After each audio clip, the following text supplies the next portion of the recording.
que fue económicamente, sí. Santana. Ok, entonces, bueno, dejen checo. Sí, ya empecé la grabación, entonces vamos a iniciar justamente esperando que los demás se vayan uniendo conforme vamos hablando, bueno, conforme voy hablando y explicando. En este caso vamos a ver justamente lo que fue el aporte económico que dejó Santana o la economía con Santana. Ahí justamente empiezo y ya se va uniendo gente, qué cosas. Ah, wow. Bueno, vamos a admitir. Ok, bueno, una pequeña frase justamente, qué cosas. Tal parece que me escucharon que ya iba a iniciar. Pero bueno, eso está bastante bien. Según yo, creo que ya son todos. Creo que sí. Bueno, ahora sí puedo iniciar sin Sí, problemas. son todos. Bueno, vamos a ver en esta sesión lo que sería justamente la economía con Santana. Bueno, una pequeña frase: desde los tiempos del Imperio Romano, los excesos y la mala aplicación de los impuestos se asocian con tiranías, dictaduras y autoritarismo. Una pequeña frase, digamos, como para demostrar o para hacer un pequeño énfasis dentro de lo que fue todo lo que fue el gobierno de Santana. Es cierto que nuestro sistema educativo, si lo queremos ver de esta manera, trabaja mucho y mucho con lo que serían ídolos y con lo que serían grandes representaciones de nuestro país. Es el ejemplo de cómo se llega a ver lo que sería Miguel Hidalgo, José María Morelos, Iturbide, todos los independentistas. Y no solo eso, también hay unas figuras muy grandes que crecen, como por ejemplo lo que llegaría a ser Benito Juárez, y otras muy grandes figuras que también entierran nuestro sistema educativo diciendo que fueron tiranos, como por ejemplo Porfirio Díaz. Pero bueno, según yo, esos temas también los vamos a ver más adelantito. Ok, después de la derrota, el 12 de junio de 1848, los invasores norteamericanos abandonan la capital de la República y el 16 la ocupa un grupo de liberales que tratan de evitar la guerra civil.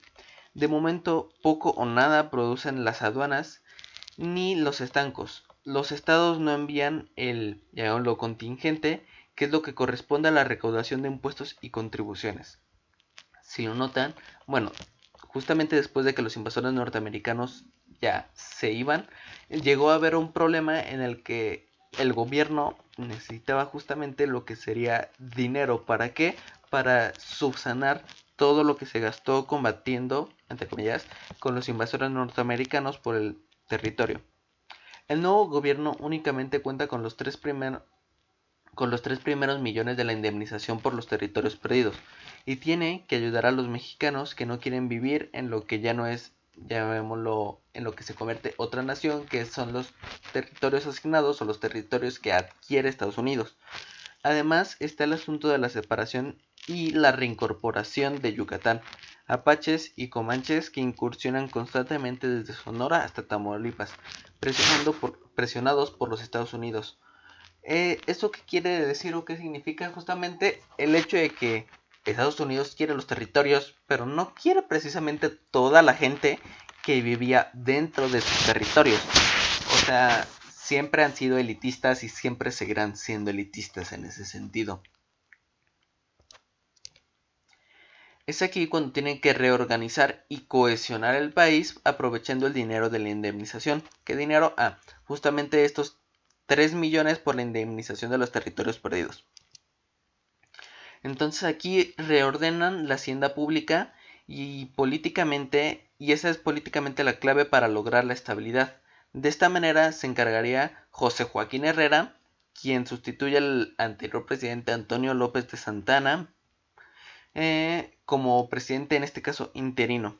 Algo muy curioso es de que propiamente ninguna persona que esté en algún cargo público puede llegar a abandonar ese cargo público mientras siga dentro de lo que sería su periodo. ¿Eso qué quiere decir? Que ningún presidente puede renunciar a ser presidente si está dentro de su periodo electoral. Lo establece lo que será la Constitución. ¿Por qué? Porque se supone que ya adquirió esa responsabilidad, entonces no es como que lo pueda hacer. Si lo notan, eso es muy común dentro de lo que serían por ejemplo, los presidentes municipales, que es el hecho de que, agarro, soy presidente municipal la mitad del ciclo y a la mitad del ciclo me salgo de ser presidente municipal y empiezo a hacer mis campañas para ser elegido gobernador. O sea, eso teóricamente es incorrecto y no se debería de hacer, pero pues qué cosas, ¿no? Ok, la hacienda pública exhausta. Para la nueva administración es necesario reducir gastos, entre ellos principalmente el adelgazar el ejército. Porque, bueno, en esa época principalmente, pues fue el hecho de que el ejército era muy utilizado. No es como ahora que el ejército pues está ahí, si lo necesitamos estará ahí y no habrá ningún problema, pero no tiene una función fija dentro de lo que sería la sociedad. En estos tiempos sí lo tenía. Más era como que una policía de mayor rango, por expresarlo de alguna manera. ¿Por qué? Porque el ejército se encontraba en las calles tranquilamente. Y ahora que me acuerdo, ya están mandando mensajes. Gracias por la asistencia.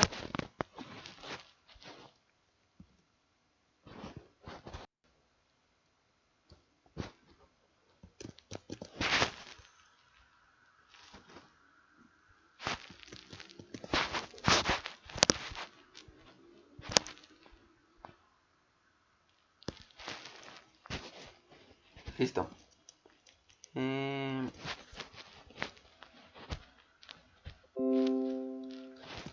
Son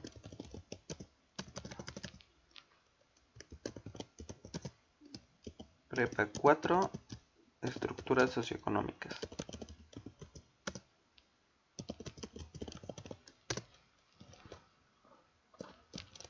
Ok, continúo. Principalmente su mayor gasto era el ejército, entonces por eso lo tenían que, llamarlo, adelgazar, con el riesgo claro de que vuelvan a atacar al gobierno. Ese es un problema muy constante, el hecho de que, bueno, el ejército supone un gasto muy grande para el país, entonces si hacemos el ejército más pequeñito, pues gastaríamos menos dinero ahí. La cosa es, ¿qué pasa si tienes un ejército más pequeño? Es más probable justamente que te ataquen por tener un ejército más pequeño. Y mucho, principalmente en estas épocas. Todo esto mientras el seductor de la patria, Santana, cada vez se aleja más de la capital y adquiere una imagen de Salvador de México y de los ministros de Hacienda que suceden en medio de los escándalos y los alborotos. Lo poco o nada que Santana logró recaudar de las rentas nacionales es de inmediato captado por los agiotistas cuyos negocios han sido de origen de las fortunas, llamémoslo, de algunas poderosas familias. ¿Qué quiere decir? Una vez que sucede todo esto, Santana como que se va y se aleja de la capital, principalmente a los estados, si no me equivoco, del norte, a recaudar dinero. Este dinero para, ya, entre comillas, sacar a flote todas aquellas negocios y todos aquellos estados que, bueno, más que nada que con los que él estaba relacionado. ¿Por qué? Porque al final ese dinero se lo da a los negocios de las familias más poderosas. Al concluir la administración de José Joaquín Herrera, hallaron algunas mejoras materiales, así como un anhelo llamémoslo, indecible de ir hacia el provenir, de conquistarlo, de seducirlo. ¿Qué quiere decir esto? Que hay como que un hecho de que, si tan solo, quisiera, cosas así. La hacienda pública, sin otro recurso efectivo que el de la indemnización, ha dado un gran paso con la gestión financiera de Manuel Paino. Al ordenar los presupuestos, el problema es que ese dinero ha sido gastado sin saber ni cómo ni dónde. Cosas que pasan todavía en el México actual, que de repente, por ejemplo, se quieren dar y asignar recursos hacia lo que serían, llamémoslo, un sector agropecuario, un sector primario, pero ese dinero ya mágicamente fue gastado sin saber ni cómo ni dónde. Los conservadores, que actúan unas veces en una administración y otras veces en otra, son organizados por Lucas Alemán. Qué cosas, ¿no? Que desde esos tiempos ya cualquier administrador esté centrado simplemente en trabajar. Puede ser que en una administración o en otra. Esto es un conflicto muy grande porque, bueno, a mi parecer, no tiene ningún sentido que aquellos administradores que trabajaran por ejemplo, en un gobierno conservador, de repente ahora trabajen también en un gobierno liberal. No es de que todo debería ser de ese mismo gobierno, pero sí de que se deberían de estar cambiando. No tiene mucho sentido el hecho de que una persona que era administradora ahorita, ahora cambió de puesto y cambió de puesto y cambió de puesto, pero sigue trabajando de igual manera en el gobierno. Son cosas que tiene nuestro gobierno y que al final son dadas que si lo notan desde estos tiempos. El ejército sigue a Santana, que unas veces es federalistas y otras centralistas. Qué cosas, ¿no? El clero, mal gobernado por sus obispos, se agrupa según sus conveniencias que dependen de que si ven las posibilidades de gobernar la sociedad por medio o a José Joaquín Herrera a expensas de los estados a través, llamémoslo de esta manera, de los Garza en México, de los Munguía en Michoacán y de los La Bastida en Puebla. ¿Qué significa esto? Que si quieren que si quieren gobernar el ejército, que si quieren gobernar a México, depende, como un país, llamémoslo un país centralista como el que somos actualmente, donde la capital ahorita es la Ciudad de México y ahí se centra el poder, o lo quieren hacer como un país, llamémoslo separado, como un gran país conformado por pequeños países, en este caso gobernados por cada uno de los individuos aquí. En este caso, los Garza en México, los Munguía en Michoacán y así. Por su parte, los ricos se sienten amenazados por las reformas liberales, como siempre lo ha sido, como siempre lo será y como lo es actualmente. ¿Por qué? Porque, bueno, ya vimos más o menos en qué se centran los diferentes sistemas de gobierno. Y claro, una reforma liberal afecta mucho a los ricos. ¿Por qué? Porque muchas veces se manejaban en esa situación, entre comillas, de lo que serían bueno, eran hacendados. ¿Y qué pasa? ¿Cómo cambió la hacienda? Bueno, ¿cómo cambiaron los hacendados de ser? Ah, bueno, quieres... Bueno, yo antes hacendado te daba lo que era comida, te daba un techo, te daba lo que eran los recursos. Yo te daba todo y tú trabajabas de maneras forzadas. Ahora, ¿qué pasa con las reformas liberales? Ah, bueno, yo te doy tu paga, pero ya no te doy nada de lo que te daba anteriormente. ¿Qué cosas, no? Al final, siempre es como que un sentido de ver cómo el rico conserva su dinero. En este caso, Mariano Arista, en medio de un alarmante incremento de la delincuencia y brotes de cólera, sucede en enero de 1851 a José Joaquín Herrera. Los problemas que encuentran son aún más graves. La cuestión financiera, las vías de comunicación, la inseguridad en este caso, la activación de la economía, la incapacidad y la deshonestidad de los funcionarios, la improvisación y la anarquía son algunos de estos principales problemas. También se encuentran el contrabando, los fraudes que causan desorden y despilfarro en los gastos, salarios excesivos que se imponen en algunos funcionarios nombrados por el favoritismo, jubilaciones que improcedían, cosas así. Cosas que siguen hoy en día. Que si lo notan, desde 1851 sigue igual. No es como que haya habido un cambio realmente. No sé si ustedes llegaron a ver la noticia. La maravillosa noticia. No me acuerdo hace cuánto tiempo fue, pero no fue hace mucho. De que el gobernador de un estado, por alguna extraña razón, cobraba más que el presidente. Y pues son cosas sin sentido que se van apoyando justamente en todas estas situaciones que, si lo notan, se vienen arrastrando desde hace años. Son tan claros el desorden y la corrupción aunados a la arbitrariedad de los impuestos y a la poca transigencia en su distribución que la gente se resiste a pagar. De hecho, algunos levantamientos militares y las caídas de otros gobiernos han sido causados por los excesos de las cargas impositivas. Cada nueva administración cambia, suspende o modifica o incrementa los impuestos. Algunos de ellos han sido cobrados desde la época virreinal, como la alcabala. Además, por militares se cuentan leyes reales, cédulas, decretos, ordenanzas, circulares, disposiciones, reglamentos, etcétera, sin alguna codificación que los resuma. El ejemplo muy claro de esto es de que muchas veces muchas personas no tienen como que el hecho de que una claridad real de qué es lo que dice, ya sea la Constitución, ya sea una Carta de Derechos, ya sea todo eso. Entonces era el aprovechamiento de la situación. Profesor, Mándeme. ¿Qué pasó? disculpe que le interrumpa. Es que a veces se le corta, no sé si sea mi internet o no, pero a veces se le corta cuando habla el audio. Uy, Sí, aló. comenzó a cortársele un poco, profesor. Uy, em, rayos. Creo que la clase pasada también me dijeron algo así. Ay, entonces tal vez asumo yo que sí es mi internet. Ay, bueno. De todos modos, estoy grabando la clase. Según yo, como la clase la estoy grabando desde mi computadora, no debería de haber mucho problema, por decirlo de alguna manera. Más bien, no debería haber ningún problema dentro de lo que sería el audio del video o de la grabación, porque lo estoy tomando directamente de mi micrófono. Entonces, ahora que me acuerdo, también tengo que subirles justamente los videos de las clases al Classroom para que los puedan checar. Entonces, ya tengo tareas yo también para hoy al rato.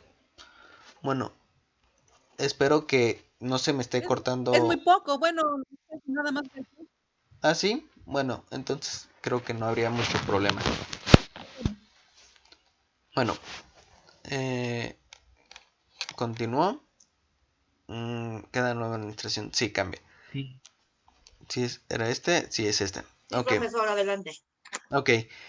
Muchas veces las personas no conocen por completo todo lo que dice la Constitución, o sea, conocen lo que serían los derechos básicos. Ah, tengo derecho a la educación, tengo derecho a un hogar, tengo ese tipo de derechos, pero ya más a profundidad, no, es por eso que en esta época principalmente aquellas personas con poder, principalmente militares, ejercían esa autoridad como un hecho extra para cobrar lo que serían algunos impuestos, algunas disposiciones, algunos decretos, algunos reglamentos, pero no había una codificación que los resumiera como tal. Entonces, los ministros de Hacienda describen crudamente la situación. Aunque han ahorrado en los sueldos de los empleados y no se defienda la frontera norte, el déficit pasa por los 13 millones. Hay una pérdida de 13 millones. Si lo notan, para la época era una pérdida enorme. Los ministros proponen diversas medidas: suspensión de pagos, aumento de los impuestos, tomar las rentas de los estados, alzar a los derechos de importación, contribuciones a los productores de la industria fabril, controlar las rentas aduanales y, como no, el contrabando. Acabar con el bandidaje, igualar o suspender el cobro de los impuestos al consumo, tomar tomar medidas probadas en otras administraciones. De hecho, el medio más claro para llegarse de recurso ha sido el producto de las rentas aduanales, pero el contrabando casi lo ha nulificado. Es aquí cuando Santana seduce a la patria por última vez, porque al parecer no sé por qué la gente en esa época seguía confiando en Santana, pero cosas que pasan. A principios de 1852 la situación empeora. El presidente pide recursos para cubrir ese déficit, el déficit que en ese momento era de 13 millones, y disposiciones que obligan a estados a cumplir con sus pagos, tropas para pacificar el país, contribuciones que concilien los intereses de la industria y del comercio, pero nada quiere o puede hacer el Congreso, que pasa por el tiempo que pasa el tiempo entre apaches, piratas, contrabandistas, bandidos, escándalos, fueros, publicaciones literarias, prensas de oposición, mientras que los conservadores hacen escarnio de la federación, el gobierno representativo y del sistema republicano. Hacen nuevas peticiones al ejecutivo, del ejecutivo al Congreso, para que le, llamémoslo, faculte a arreglar algo. En tanto, se instalan los primeros telégrafos y el alumbrado público. El clero impulsa la revolución. ¿Qué significa todo esto? Que no tenían idea de cómo rayos arreglar todo el dinero que estaba perdiendo el Estado. Entonces lo que se les hacía más fácil era tratar de cobrarlo precisamente a los estados. La cosa es, si el país no tiene dinero, ¿por qué los estados sí lo tendrían? Principalmente por pequeñas cosas como el hecho de los negocios que se encontraban ahí mismo dentro de cada estado, o cómo es que cada estado se manejaba a sí mismo. Es por eso que se podría llegar a, entre comillas, cobrar algo de dinero. A mediados del mismo año de 1852 estalla un movimiento en Guadalajara que pronto se generaliza. Los sublevados piden la destitución de Arista. En octubre, miembros de la milicia acuerdan con el plan de Hospicio mantener el sistema federal, desconocer a Arista y convocar a un nuevo congreso para reformar la Constitución. Arista, presionado por militares y políticos, resiste a disolver un congreso y en enero de 1853 renuncia. ¿Esto qué causa? Que por ley se encarga de la presidencia interina de la República el magistrado en ese caso, de la Suprema Corte de Justicia, Juan B. Ceballos, quien invita al Congreso a llamar una convención de todo lo que podría salir, menos una presidencia de Santana. ¿Qué cosas? El Congreso consigna al presidente del Gran Jurado Nacional, Ceballos. Entonces Ceballos disuelve las cámaras, las de diputados y senadores protestan y procuran seguir reuniéndose. Se genera un motín que es dispersado por la policía. Con esto Ceballos pierde principalmente autoridad y es presionado por los conservadores. Con esto pacta, llamémoslo, su propio regreso a la Suprema Corte de Justicia y dicta el inicio, llamémoslo de esta manera, del gobierno de Santana. Por su lado, Alamán plantea a Santana las condiciones con las que el Partido Conservador lo apoyaría: intolerancia religiosa, un gobierno fuerte, acabar con el sistema federal y de todo lo que se le llame elección popular, así como organizar un ejército. Así regresa Santana a la presidencia. Regresa tras haberlo ocupado antes en 10 ocasiones. Su presidencia revela la profunda crisis económica de México. Imagínense la situación tan precaria que alguien o una figura tan mal vista públicamente como Santana, que llegaba con en ese momento un plan para reingresar a México en una situación económica aceptable, fuera electo en esa vez. Y no solo eso, fuera electo como un partido altamente conservador, con todas las propuestas que estamos viendo aquí. O sea, era una situación económica tan fuerte que al final el país terminó eligiéndolo a no tener una mejor opción. Es aquí cuando empiezan principalmente los abusos de Santana y una pequeña, entre comillas, pequeña dictadura. Ya como jefe de gobierno conservador, Santana destierra a Arista y a gente del Partido Liberal. También reprime a la prensa, concentra él mismo los fondos de la hacienda pública para dedicarlos a desfiles, procesiones, fiestas militares y ceremonias religiosas. El 29 de mayo de 1853 declara a Ramos que forman parte de la hacienda pública, divididas en dos clases: rentas nacionales y rentas municipales. Las naciones son los productos por arrendamiento o enajenación de los bienes muebles e inmuebles del dominio de la nación. ¿Qué significa esto? Bueno, para empezar, él junta todo el dinero que están recaudando y lo empieza a gastar en exceso, si lo notan, que son desfiles, fiestas militares, ceremonias religiosas. Y no solo eso, empieza a cambiar, llamémoslo de esta manera, la renta. ¿En qué sentido? No solo les está cobrando los estados por ser parte de la nación, sino por municipios. Es aquí cuando empieza la importación, cuando cambia la importación y la exportación. Aquí la circulación de la moneda e impuestos al oro y la plata. Esto genera al consumo. Por la venta de fintas rústicas y urbanas, productos de la renta del tabaco y del papel sellado, naipes, salinas, correos, loterías, acuñación de monedas, también por la fortificación de Veracruz, peajes al consumo de géneros, frutos, licores y efectos nacionales, pasaportes, cartas de seguridad, réditos y capitales reconocidos a la nación, sobre títulos, los oficios vendibles y renunciables, multas, alcance de cuentas, donativos, patentes sobre giros mercantiles, profesiones de ejércitos y lucrativos, objetos de lujo, de amortización, de descubrimiento de tesoros ocultos, impuestos sobre herencias, sobre fincas rústicas y urbanas y descuentos para tepio y militar. Si lo notan, cobraban muchas cosas por todo.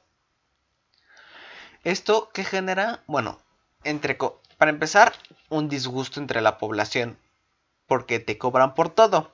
Ya vimos ese mismo disgusto, bueno, no vimos, y todavía no. Ya veremos más adelante ese mismo disgusto con otro personaje en la historia. ¿Cuál es? Porfirio Díaz. ¿Cómo terminó Porfirio Díaz? Pues sus restos están en Francia porque pues no se permiten aquí en México, qué cosas. Las municipales comprenden el producto propio y arbitrario, cerveza, divisiones públicas, canales, patentes y licencias, mercados públicos. Si lo notan, es justamente más que nada la división entre qué conforma, por decirlo de alguna manera, los impuestos municipales y los impuestos más que nada federales o nacionales. Estas disposiciones son modificadas desde el día siguiente de su expedición, fuera para su alza, extensión u especificación. De este modo, el 1 de junio de 1853, en el decreto sobre el arancel de aduanas, son señaladas las cuotas y derechos tanto a las mercancías como a sus envases, abarrotes y comestibles. Además, las drogas medicinales, productos químicos que se emplean en la medicina y en las artes, así como instrumentos, vasijas y toda clase de útiles propios para la farmacia y la medicina, pagarán sobre el valor de la factura. 40%. Si lo notan, son impuestos enormes. Todo esto tratando de no solo subsidiar, entre comillas, la deuda mexicana, sino que pagar todos los abusos y todos, llamémoslo, y todos los gustos que tenía Santana. Antonio de Haro y Tamariz, entonces ministro de Hacienda, critica los despilfarros. Santana lo hace renunciar e inicia abiertamente un gobierno personal con muchos títulos, entre ellos el de Su Alteza Serenísima. Su corte de soldados con uniformes pintorescos y señoras con muchas alhajas contrastan con la miseria y la ignorancia de la gente del pueblo.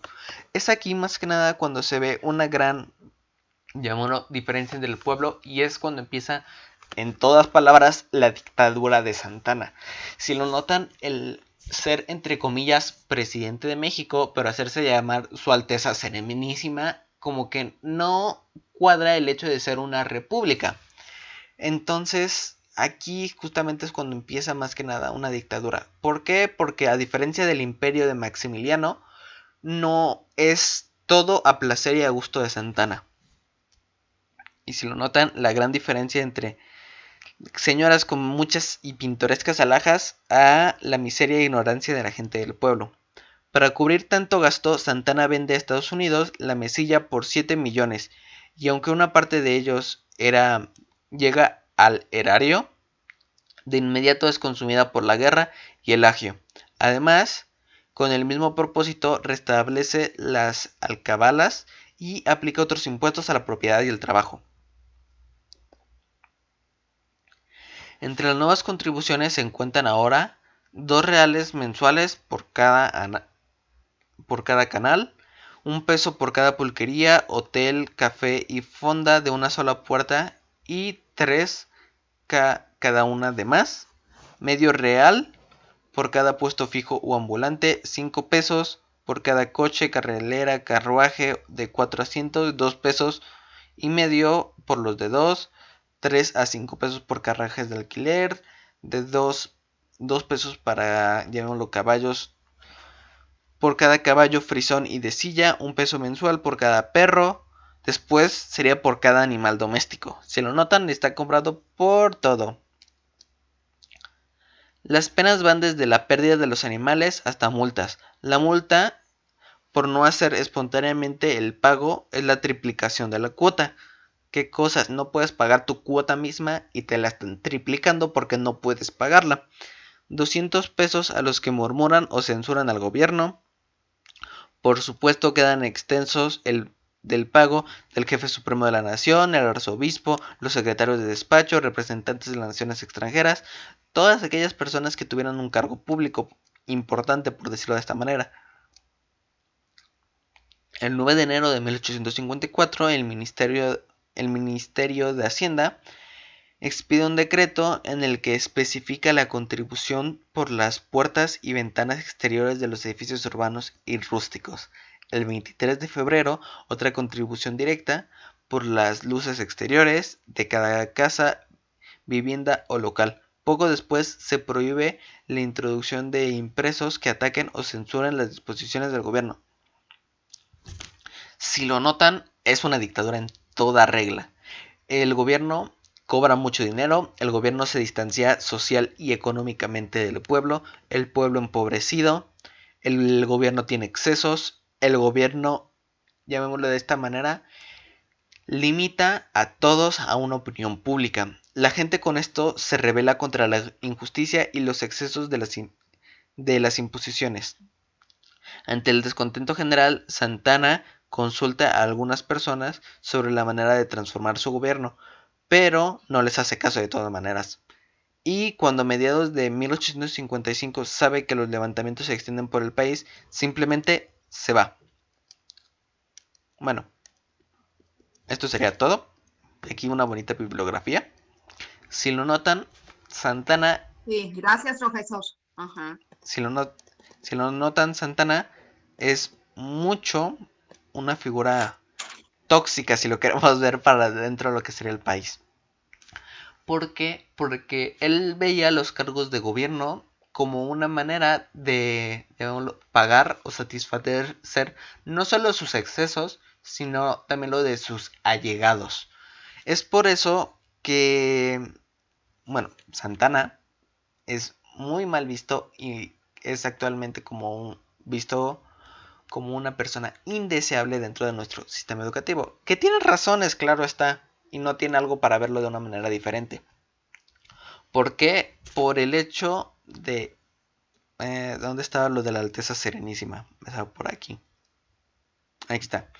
Por el hecho de la desigualdad de las clases sociales. El hecho de que un país que estuviera luchando por una independencia, por formarse una identidad, de repente no la hiciera y se formara de nuevo un imperio como el del que él venía. Simplemente que ahora el imperio iba a ser dirigido por una persona de ahí. Es eso todo lo que causó el descontento abiertamente general de la población.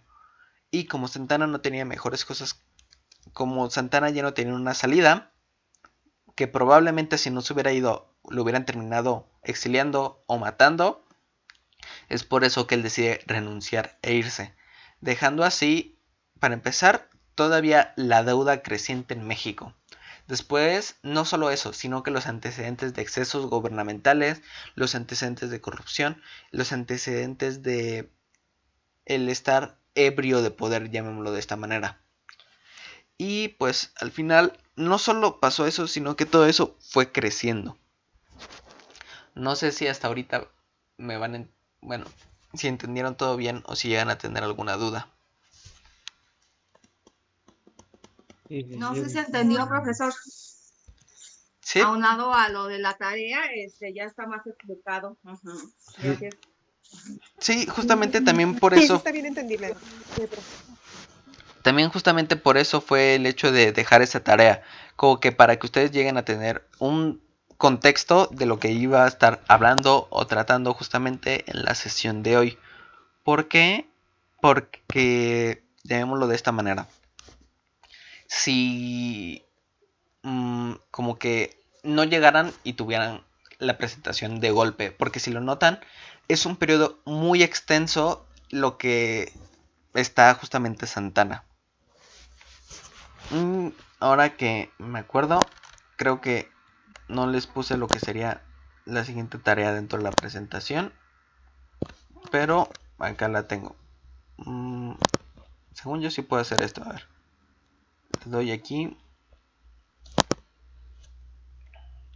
para que ustedes también puedan checar lo que será la tarea y se las pueda compartir. Bueno, más que nada, ¿qué vamos a ver la siguiente clase? ¿Cómo no? Vamos a ver lo que sería nuestra segunda persona favorita dentro de todo lo que sería México. Sería... a ver. Ah, botón equivocado.